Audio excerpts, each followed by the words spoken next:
కేసుకు సంబంధించిన వాస్తవాలు ఏమిటంటే ఫిర్యాదుదారుడు శ్రీ నాయుడు నగేష్ తనకు ముగ్గురు కుమార్తెలు ఉన్నారని మల్లికార్జున్ నగర్లోని అద్దె ఇంట్లో ఉంటున్నారని పేర్కొన్నాడు. 1/1/2024 నాడు 8 గంటలకు అతని పెద్ద కుమార్తె నాయుడు భవానీ డాటర్ ఆఫ్ నగేష్ వయస్సు 17 సంవత్సరాలు ఓసీసీ 7వ తరగతి పూర్తి చేసి ప్రస్తుతం హౌస్ కీపింగ్ పనిచేస్తూ తల్లితో కలిసి ఎల్లారెడ్డిగూడ సంస్కృతి అపార్ట్మెంట్ కి వెళ్లి అక్కడ ఆమె తల్లి కాశీ పనిచేస్తున్న సమయంలో ఇంటి పక్కనే పనిచేస్తున్నానని చెప్పి అక్కడి నుండి వెళ్లిపోయింది. సుమారు 11 గంటల సమయంలో కాశీ ఆ ఇంటికి వెళ్లగా తన కూతురు గుర్తు తెలియని వ్యక్తికి ఫోన్ చేసి వెళ్లిందని యజమాని ద్వారా తెలిసింది.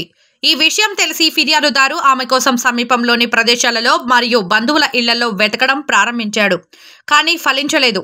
మల్కారం సమీపంలోని ఓ కంపెనీలో పనిచేస్తున్న ఓ గుర్తు తెలియని వ్యక్తితో భవానీ తరచూ మాట్లాడుతోందని, భవానీ తప్పిపోవడంపై అనుమానం ఉందని కాశీ తెలిపారు.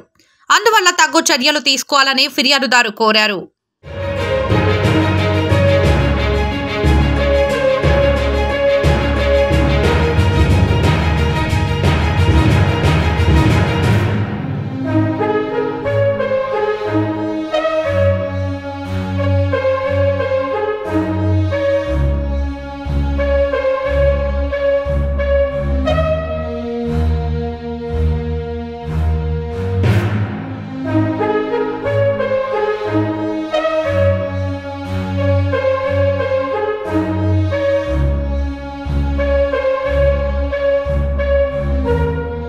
కేసుకు సంబంధించిన వాస్తవాలు ఏమిటంటే ఫిర్యాదుదారుడు శ్రీ నాయుడు నగేష్ తనకు ముగ్గురు కుమార్తెలు ఉన్నారని మల్లికార్జున్ నగర్లోని అద్దె ఇంట్లో ఉంటున్నారని పేర్కొన్నాడు.